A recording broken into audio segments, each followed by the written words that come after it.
Hey, at least it doesn't connect to the speaker anymore. But we are recording, so the beginning part of the video now is going to be that is on there. What if they call that now? Okay. Okay, I'm sorry if I was confusing. I want you to be quiet now. Thank you.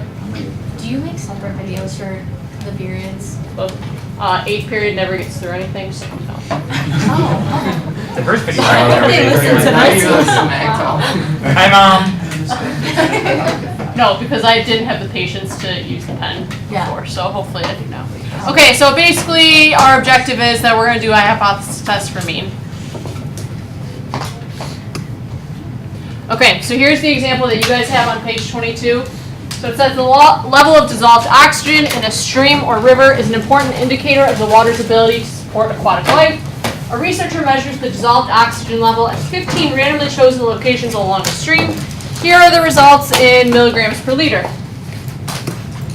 So, there are the results. It says a dissolved oxygen level below 5 milligrams per liter puts aquatic life at risk. Can we conclude that aquatic life in this stream is at risk? Carry out a test at the alpha equals 0.05 significance level. Okay, we ready? We're ready. Woo!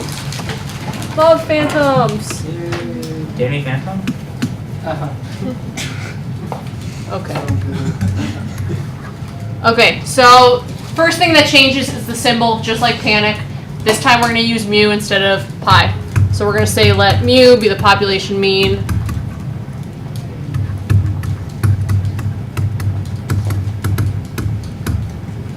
Dissolved oxygen level.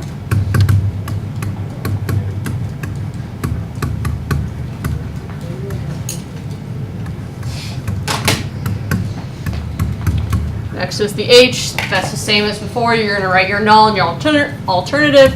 This time just make sure that you use mu instead of pi. So it says a dissolved oxygen level below 5 puts aquatic life at risk. So we are going to take mu to be 5, and then we're going to test mu is less than 5. Okay, if mu is equal to 5, remember that that's implied greater than or equal to. What does that tell us? Yeah, aquatic life. Right? Aquatic life. Yeah. Aquatic life is safe.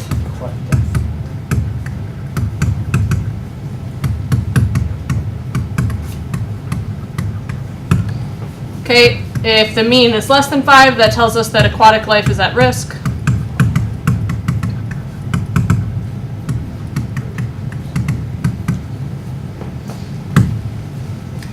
Okay, A are your assumptions. They're going to stay the same as before. Checking them is going to change a little bit. So the first one is random sample.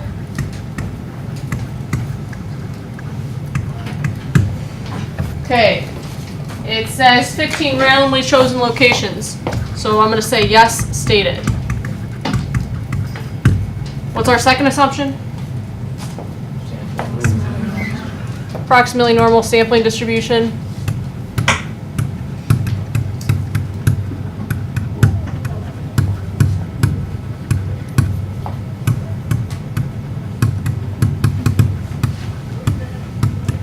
Please make sure you say sampling, not sample distribution. You check these the same way that you did for the panic. Do you guys remember for the panic how you would check these? Central limit. Central limit theorem, If it. box plot, population. population. So I'm going to write all of them.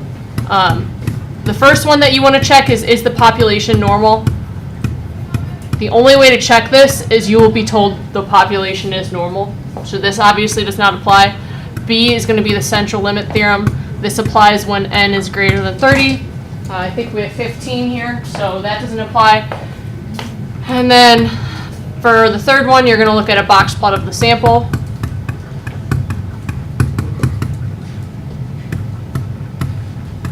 So that's what I want you to do right now. Please put all of these observations in a list and find a box plot using stat plot. We should graph the box plot on the paper, right? Yeah. Should you draw it on your paper? Yeah. Yes.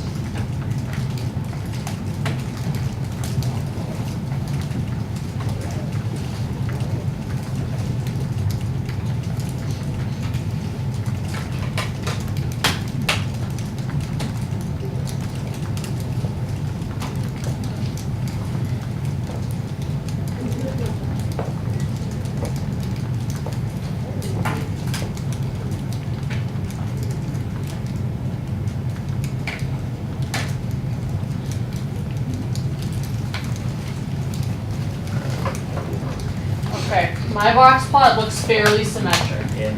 Is this what the rest of you look like? Yeah? Okay, do we remember the sentence that we write for this?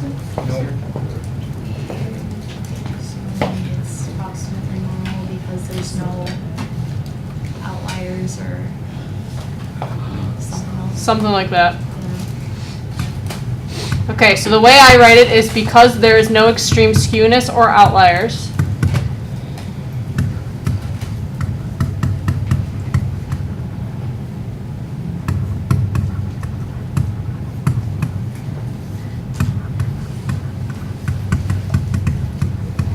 In the distribution of the sample.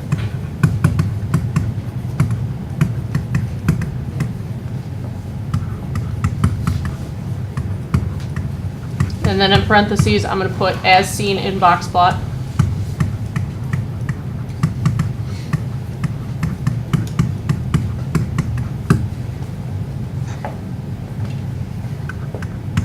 I believe, or I will infer, that the sampling distribution is approximately normal.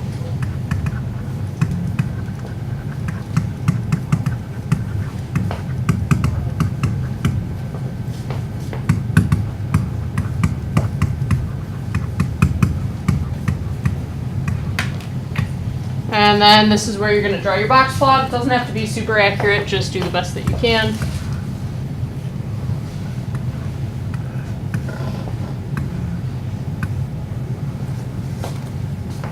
Okay, one thing to be careful of. Please make sure that you say the distribution of the sample. We realize that this is not the sampling distribution, right? And we realize that this is not the population distribution. So there's population, there's sampling, there's sample. Those are three separate distributions, so don't mix them up. And then third assumption, is my sample size less than 10% of the population size? My sample size is 15. So we can say it is reasonable to believe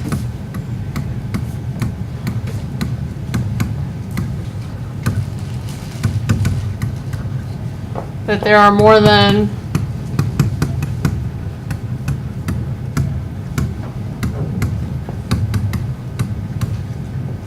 150, were these described as spots? Yeah, locations.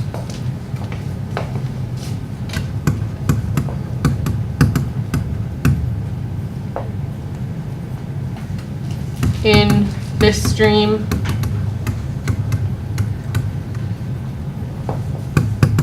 If sampling without replacement.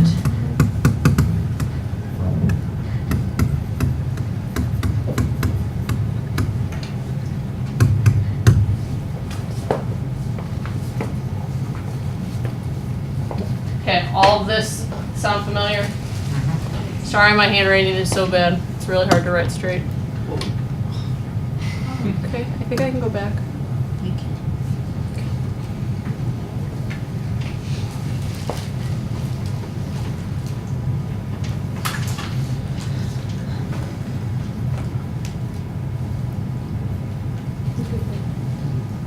Okay, can I move on? Okay, so next is N. Again, this doesn't change too much. You're going to say, I am conducting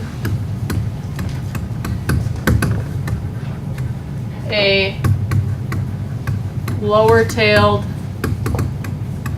this time it's called one sample hypothesis test.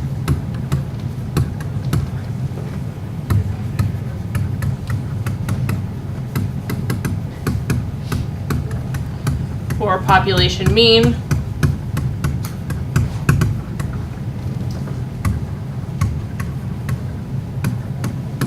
Using, we're going to have to say the table. Okay, remember how with panic for mean you could either use T or Z in the formula? Okay, the formula this time is also going to have either T or Z. Because we don't have the population standard deviation, we're going to be using T. If we were using Z, we would use the standard normal table. With T, you're going to use the T table.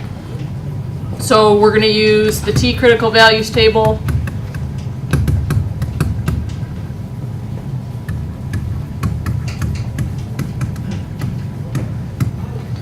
if there's 15 observations, there's going to be 14 degrees of freedom. And alpha is 0.05. Okay, so again, it could be the standard normal table, it could be T critical values table. For our T, there are two options for the test statistic.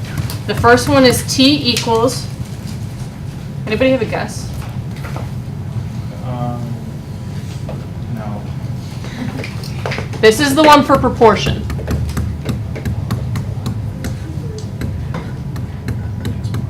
X bar minus mu over. Okay, wait. So we get x bar minus mu all over. Sample deviation over square root n. Very good. S over root n. Just comes from the panic. Really nothing different. You're just changing it into a t-score. So that's what we're going to use in this case. But just to remember, you could also be using this.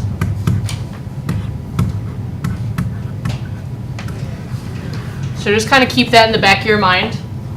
That's also an option. All that changes is you go from S to sigma and T to Z. Okay, so in this case, we're going to have to find our X bar and our S. So if you would right now do 1 bar stats of that list.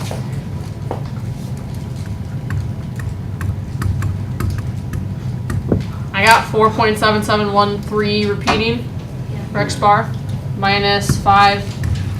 For the standard deviation, I got 0.9396 divided by the square root of 15. Okay, calculated that right now using all of the stored values. So you're going to have to hit vars and go down to statistics.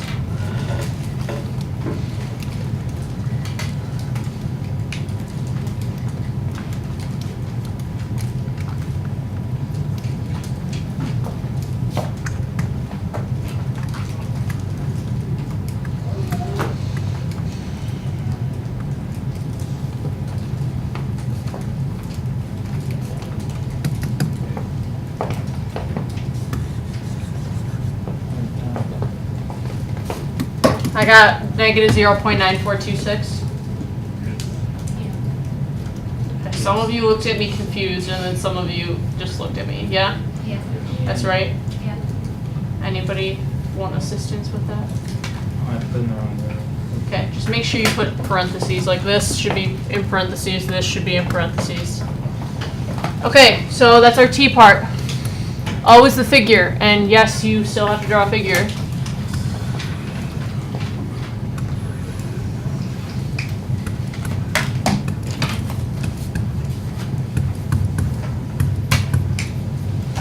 Okay, so we have a z-score of negative 0.94, which is, I'm going to say, about here. That corresponds to an x bar of 4.77. 5 goes under the 0. And then the standard deviation is everything that's in the denominator.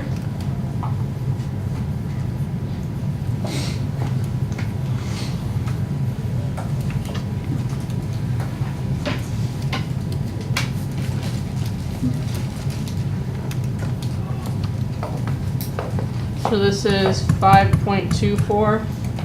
So this is going to be about 5.48. 4.76. 4.52. Okay. Next, which way am I going to shade? Left.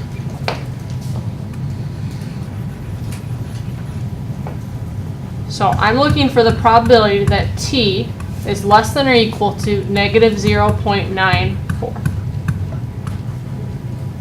Okay. This does not work the same as when it's a normal distribution. So on a normal distribution, what you would do is you would go on your table and you would look for negative 0.94. But do you guys remember how the table for a T distribution is different? It doesn't have the Z values. But look right now, take out your tables and look at the Z table and look at the T table.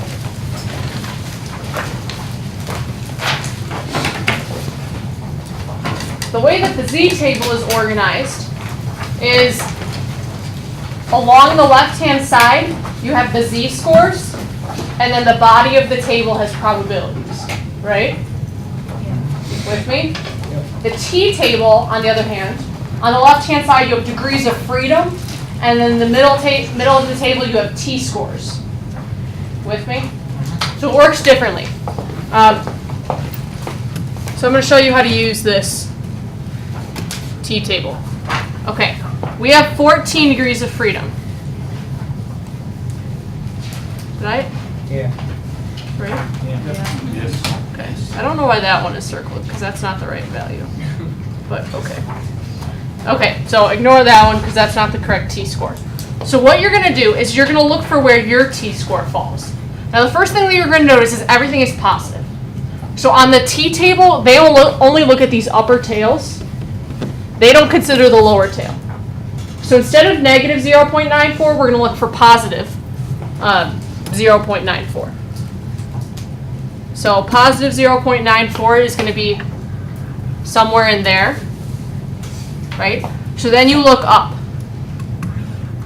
So we know that our probability is somewhere between 0.15 and 0.2. We're not going to get an exact value for it.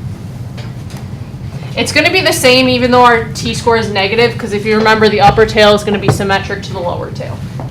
So all we can say is that our p-value is somewhere between 0.15 and 0.2.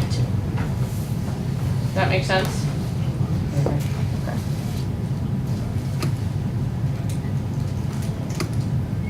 Okay, so here's how we're going to do this. We're going to say that this probability is between 0.15 and 0.2. Either way, this is going to be greater than 0.05. So we are going to fail to reject the null. And this is that M part.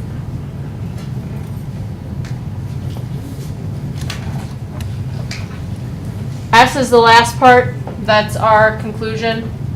I want you guys to do that real quick. So take a minute and write your conclusion, please.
Is it okay if I erase some stuff so I can finish my conclusion? Like this diagram, can I erase that? Yeah.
guys write one, or you just waited until I wrote one?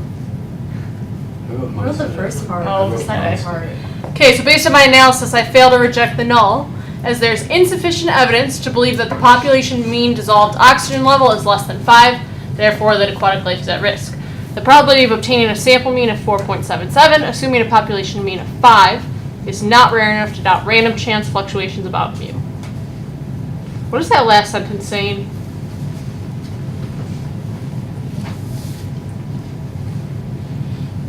It's pretty straightforward. It's not that rare.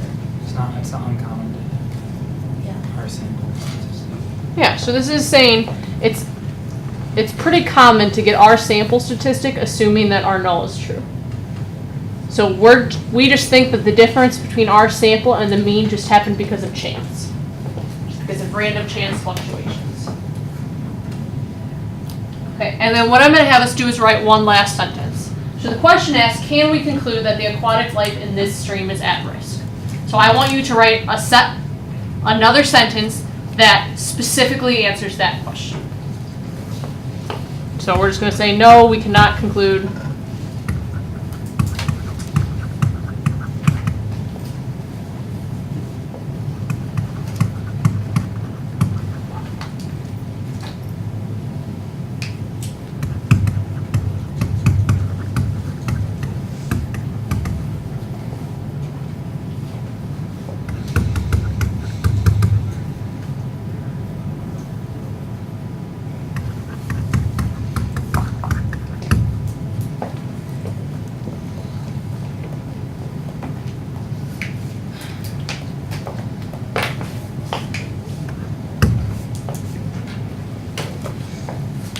Okay.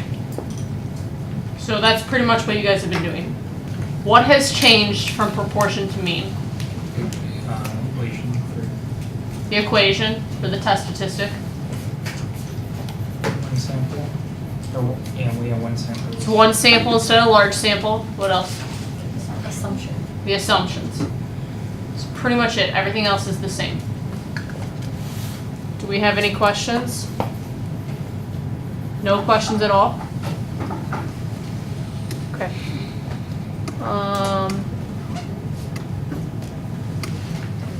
What was that? That was kind of crazy. Oh yeah, Oh, it like moved up. Maybe we was moving up. that's not mine. I didn't make that. I Okay. got that. Okay, there's something else that I want to show you.